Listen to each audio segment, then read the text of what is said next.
The democratic people's republic of Korea (DPRK), जिसे आमतौर पर नॉर्थ कोरिया के रूप में जाना जाता है, दुनिया के सबसे रहस्यमय और अलग थलग राष्ट्रों में से एक है। कोरियन पनीनसुला पर ईस्ट एशिया में स्थित यह चीन, रूस और साउथ कोरिया के साथ सीमा साझा करता है, जबकि सी ऑफ जापान इसके ईस्ट में स्थित है। 1948 में स्थापित नॉर्थ कोरिया पर किम राजवंश का शासन रहा है, जिसने सख्त सत्तावादी नियंत्रण, एक केंद्रीकृत अर्थव्यवस्था और एक अत्यधिक सैन्यकृत समाज द्वारा चिह्नित शासन का निर्माण किया है।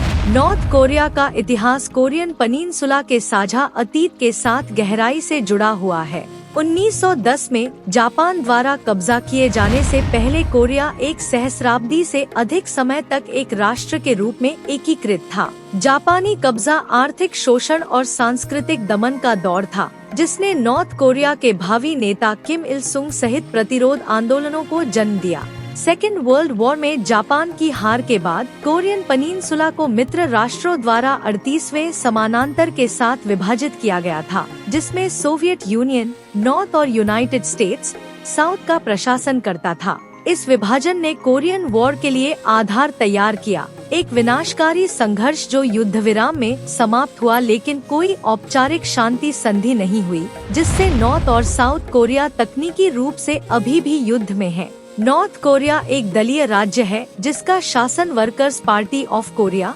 (WPK) द्वारा किया जाता है। राष्ट्र आधिकारिक तौर पर समाजवादी है, लेकिन इसकी प्रणाली मार्क्सवादी लेनिनवादी सिद्धांतों को जुचे के साथ मिलाती है, जो किम इल सुंग द्वारा विकसित आत्मनिर्भरता की विचारधारा है। जुचे राष्ट्रीय स्वतंत्रता और विदेशी प्रभाव की अस्वीकृति को बढ़ावा देता है।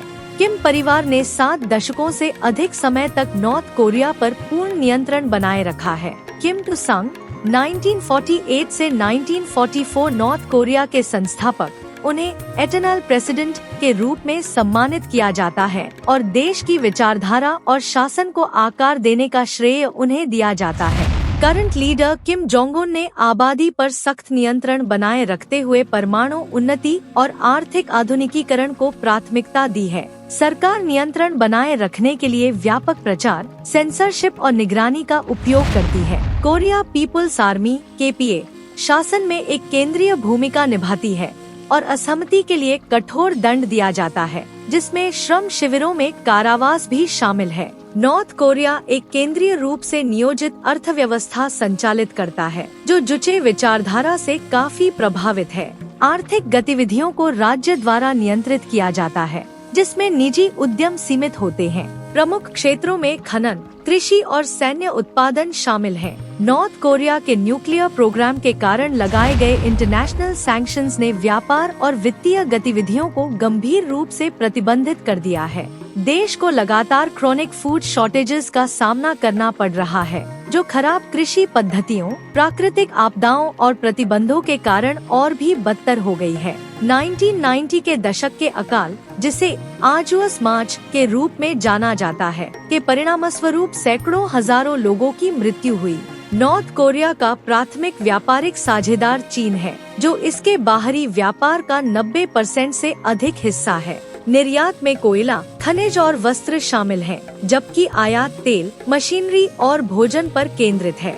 नॉर्थ कोरियन समाज कठोर सामाजिक पदानुक्रम, प्रचार और सामूहिकता पर ध्यान केंद्रित करके आकार लेता है। पॉपुलेशन को सोंगबन सिस्टम के तहत 3 वर्गों में विभाजित किया गया है, जो शासन के प्रति उनके परिवार की कथित वफादारी के आधार पर किसी व्यक्ति की स्थिति निर्धारित करता है। यह प्रणाली शिक्षा, नौकरियों और संसाधनों तक पहुंच को प्रभावित करती है।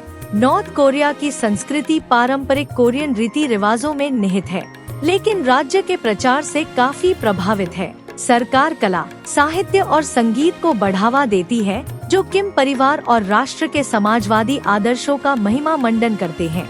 नृत्य और हस्तशिल्प जैसी लोक परंपराओं का भी जश्न मनाया जाता है, लेकिन उन्हें अक्सर राज्य के आख्यानों के साथ संरेखित करने के लिए फिर से तैयार किया जाता है। शिक्षा अनिवार्य और मुफ्त है, लेकिन यह छात्रों को जुचे विचारधारा और किम परिवार के प्रति वफादारी के बारे में शिक्षित करने की दिशा में काफी हद तक तैयार है। छात्रों को यूनाइटेड स्टेट्स और साउथ कोरिया को विरोधी के रूप में देखना सिखाया जाता है। नॉर्थ कोरिया दुनिया के मोस्ट मिलिटराइज्ड कंट्रीज में से एक है।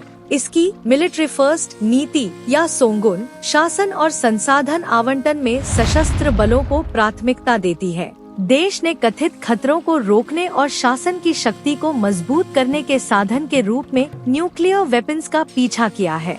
2006 में फर्स्ट न्यूक्लियर टेस्ट के बाद से नॉर्थ कोरिया ने कई टेस्ट किए हैं, जिसके कारण उसे अंतर्राष्ट्रीय स्तर पर निंदा और प्रतिबंध झेलने पड़े हैं। कोरियाई पीपल्स आर्मी दुनिया भर में सबसे बड़ी स्थायी सेनाओं में से एक है, जिसमें 10 लाख से ज्यादा सक्रिय कर्मी हैं।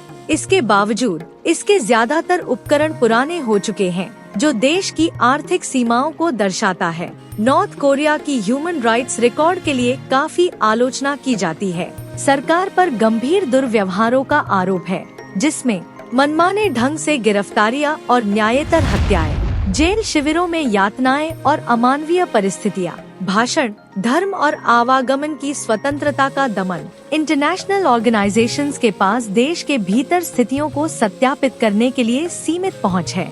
नॉर्थ और साउथ कोरिया के बीच संबंध तनावपूर्ण बने हुए हैं, लेकिन कभी कभी कूटनीति के क्षण भी आते हैं। साउथ कोरिया ने लोकतांत्रिक सिद्धांतों के तहत पुनर्मिलन की मांग की है, जबकि नॉर्थ कोरिया ऐसे प्रयासों को शासन परिवर्तन के प्रयास के रूप में देखता है।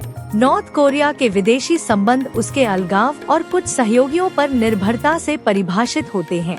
नॉर्थ कोरिया का सबसे करीबी सहयोगी और सबसे बड़ा व्यापारिक साझेदार चीन आर्थिक और राजनीतिक सहायता प्रदान करता है। रशिया नॉर्थ कोरिया के साथ सीमित आर्थिक और सैन्य संबंध रखता है। यूनाइटेड स्टेट्स नॉर्थ कोरिया के न्यूक्लियर प्रोग्राम के कारण संबंधों में शत्रुता है। कूटनीति के प्रयास, जैसे कि किम जोंग उन और पूर्व राष्ट्रपति डोनाल्ड ट्रंप के बीच शिखर सम्मेलन, ने बहुत कम स्थायी परिवर्तन किए हैं। जापान नॉर्थ कोरिया के मिसाइल टेस्ट्स पर ऐतिहासिक दुश्मनी और चिंताएं संबंधों को प्रभावित करती हैं।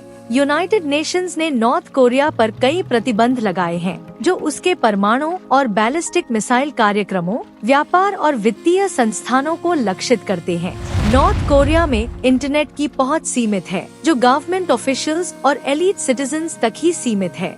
अधिकांश नागरिक स्टेट कंट्रोल्ड इंट्रानेट क्वानमायोंग का उपयोग करते हैं। सरकार मीडिया को कड़ाई से नियंत्रित करती है, जिसका उपयोग प्रचार के लिए एक उपकरण के रूप में किया जाता है। नॉर्थ कोरिया का भविष्य अनिश्चित बना हुआ है। प्रमुख चुनौतियों में शामिल हैं अपने आर्थिक संघर्षों और खाद्य असुरक्षा को संबोधित करना, अंतर्राष्ट्रीय जुड़ाव की आवश्यकता के साथ अपनी परमाणु महत्वाकांक्षाओं को संतुलित करना, अपनी राजनीतिक और सामाजिक प्रणालियों में संभावित सुधार करना। हालांकि वर्तमान नेतृत्व के तहत ऐसे बदलाव की संभावना नहीं है। साउथ कोरिया के साथ शांति और पुनर्मिलन के प्रयास भी एक दूर का लक्ष्य बने हुए हैं, जो गहरे राजनीतिक और वैचारिक विभाजनों से बाधित है।